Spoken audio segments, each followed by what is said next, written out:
Man, it feels like every time you try to talk about football with the Miami Dolphins, it turns into a reality show instead. You look at this franchise and think, here we go again. Because somehow, year after year, the conversation stops being about matchups, strategy, or execution on the field and turns into drama behind the scenes. And this time, the storm started right at the top. Chris Grier is officially out as general manager. After more than 2 decades inside that building, he's finally been shown the door. And let's be honest, nobody's really surprised. This move felt long overdue. It's not that you want to see someone lose their job, but when you've had one person calling the shots for 25 years and your franchise still hasn't won a playoff game in that entire span, something's got to change. Grier was the constant thread through all the failed rebuilds, coaching changes, and half-finished plans. The Dolphins have been trying to reinvent themselves for decades, but the results on the field never matched the talk. Now the attention turns to owner Stephen Ross, and that's where things get complicated. Because if you've followed the Dolphins long enough, you know the problem has never been just about the players or the coaches. It's about the way the entire organization has been run. Ross has this reputation for chasing big names, for doing half measures instead of letting one vision truly take shape. One season he's chasing a flashy coach, the next he's hiring a front office advisor, then he's moving that same advisor to a different role, then firing someone else. It's a constant shuffle that kills consistency. And that inconsistency bleeds into everything: player development, coaching identity, locker room culture. The Dolphins have been stuck in this loop where every year is supposed to be the year they finally figure it out, and yet, somehow, they never do. So what happens now? Mike McDaniel stays for the moment. But let's be real, his seat might as well be on fire. You look at his press conferences lately, and the guy just doesn't have the same energy. He sounds like a coach waiting for the inevitable phone call, the one that starts with, "We're going in a different direction." Even he seems unsure of what his future looks like. And that uncertainty seeps into the team. The players feel it. The fans definitely feel it. When your head coach looks like he's walking on eggshells every day, it's hard for anyone else in the building to buy in. Meanwhile, the Dolphins' interim general manager, Champ Kelly, steps in with a chance to prove himself. He's been around the league, he knows the business, and he's got the tough job of trying to stabilize a franchise that's been spinning out for years. The question is, will he really get to make his own decisions? Because with Stephen Ross, that's never a sure thing. If Kelly does get the full-time job, he'll have to decide what to do with McDaniel, what to do with Tua Tagovailoa, and ultimately what kind of team he wants to build. But if Ross once again steps in and says, "I like Mike, make it work," then the cycle continues. Fans have seen this movie before, and they're tired of it. And speaking of fans, man, you have to feel for them. Dolphins fans have lived through so many false dawns, so many rebuilding years, that it's hard to even sell hope anymore. You talk to people down in South Florida, and they're not shocked by any of this. It's just more dysfunction from a team that's made dysfunction its identity. One local reporter joked that this is like Stranger Things Season 4. Every year you think the weirdness can't get worse, and then it does. It's gotten to the point where the Dolphins are known more for chaos than competition. Now let's talk about Tua, because this whole situation becomes even more interesting when you look at his future. He's guaranteed $55 million next season, which makes it really difficult for Miami to just move on. Whether he's the starter, a bridge to a rookie, or simply a name eating cap space, he's going to be part of this franchise next year in some form. But the question isn't just about money, it's about belief. Does anyone in that locker room still believe Tua is the guy? His head coach doesn't sound too sure. When asked if he'd ever bench Tua, McDaniel gave one of those awkward, non-committal answers. "He's my quarterback for now, will do what's best for the team." That's not exactly a ringing endorsement. And, when a coach says that, it usually means the writing's on the wall. But despite all the criticism, Tua is not a terrible quarterback. He's had some big games, even led the league in passing yards at one point. The issue isn't talent, it's regression. He doesn't look like the same confident player anymore. Whether it's the constant turnover around him, the pressure, or the noise off the field, something's off. And in this league, once a young quarterback starts trending downward, it's tough to climb back up, especially in an organization that can't seem to get out of its own way. Now the Bills are heading down to Miami, and you can already picture what that crowd's going to look like. Let's be honest, it might sound more like Orchard Park than South Beach. Bills fans love that trip, and with the Dolphins spiraling, this feels like the perfect time for local fans to cash out their tickets and avoid another disappointing afternoon. You could feel it last week when Baltimore came to town. Ravens fans packed Hard Rock Stadium. Lamar Jackson had a homecoming, and by halftime, it was clear who the better team was. The Dolphins crowd was quiet, and that's the scariest part. Not the anger, but the apathy. When fans stop caring, you've hit rock bottom. Still, there's a small sense of relief that at least change is finally happening. Firing Chris Greer was step one. It shows that ownership knows something's wrong. But it also leaves everyone wondering, is this just another half measure?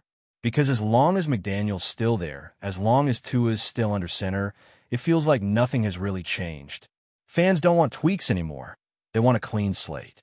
They want a brand new vision, a front office and coaching staff that aren't tied to the old mistakes. Even if it means another year or two of pain, they'd rather rebuild the right way than keep spinning in circles. You talk to longtime supporters, and they'll tell you the same thing. They're ready for a true reset. They want to see a new general manager with full control, a new head coach with authority, and a new quarterback that can bring life back to this team. They're done with patch jobs, done with excuses. And this offseason might finally be the moment where that becomes possible. Because once the new GM is in place, once the dust settles, Miami will have decisions to make. Big ones. Meanwhile, on the field, the team still has to play out the season. And that's the hardest part. Watching players try to compete when the season already feels lost. You look at this roster and you can tell they're not giving up, but they just don't have enough. Against elite teams like Baltimore or Buffalo, the gap is too wide. The Dolphins don't quit, but effort doesn't equal wins. The Ravens ran all over them, and you can easily imagine the Bills doing the same. Josh Allen and that offense are built to expose defenses that can't hold up for 4 quarters, and that's exactly where Miami is vulnerable. So when the Bills step onto that field in South Florida, it's less about whether Miami can pull off an upset and more about how long they can hang on before the talent gap takes over. Maybe the Dolphins start strong, maybe they even take an early lead, but when Buffalo settles in, you just don't see where Miami has the firepower to respond. And that's been the story for years. Flashes of promise drowned out by reality. It's crazy to think back to when Tank for Tua was the rallying cry. Fans were convinced he'd be the savior, the franchise guy. Now here we are, a few years later, and the conversation has shifted to whether they should move on entirely. The irony is painful. And the worst part is, even if they want to start over, they might not even be bad enough to land a top pick without tearing everything apart. But maybe that's what needs to happen.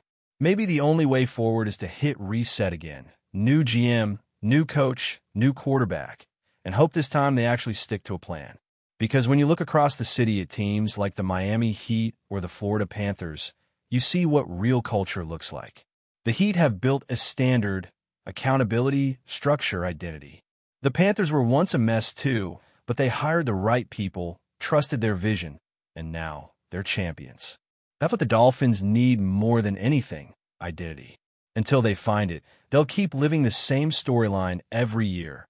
A talented roster, a new promise, and the same old heartbreak. The thing about the Miami Dolphins right now is that it's not just about losing games, it's about losing direction. Every franchise goes through rough stretches, but when you look at Miami, it feels like they've been wandering through the desert for decades, always chasing the next quick fix that never works. It's like they keep tearing down the house before the foundation ever settles. And when you have that kind of instability year after year, it starts to affect everything. The players, the locker room, even the way the team is perceived across the league. Other franchises look at Miami and see potential, sure, but they also see confusion, a lack of patience, a lack of trust in their own process. And if you want to talk about leadership, that's where it gets even more concerning. The Dolphins have talked for years about culture, about building the right mindset inside that locker room. But culture doesn't come from slogans or team meetings. It comes from accountability, from players trusting their coaches, and coaches trusting the front office. Right now, that connection is broken. When you talk to people close to the team, you get the sense that the locker room is fragmented. There's no clear leader, no voice that brings everyone together when things get tough. And while Tua Tagovailoa has the title of franchise quarterback, that doesn't automatically make him the leader this team needs. Leadership can't be forced. It has to be earned through presence, consistency, and performance. The problem is that Tua has never looked entirely comfortable carrying that weight. He's quiet, reserved, and while that doesn't have to be a bad thing, it becomes an issue when the team is spiraling. The Dolphins need someone fiery, someone who could demand more from the people around him, and Tua hasn't been that guy. Some former players have even said it out loud. They don't see him as the kind of leader that can pull a team through adversity.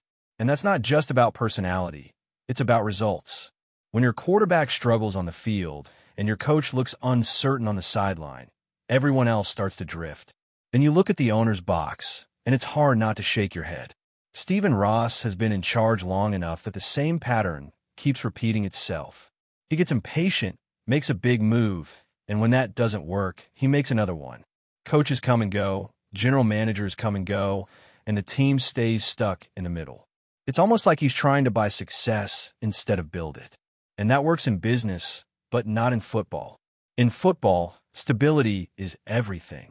You look at teams like Kansas City, Baltimore, even Buffalo, they stuck with their plans, even when things got rough. Miami has never done that. The moment the waves hit, they start throwing people overboard. And it's sad because Dolphins fans are some of the most loyal in the league. They've endured all of it. The heartbreaks, the false hope, the endless promises. They were there when the team was chasing Jim Harbaugh behind Tony Sparano's back, when they went through the Brian Flores saga, when they thought Tua was the answer, and now as they watch yet another rebuild begin.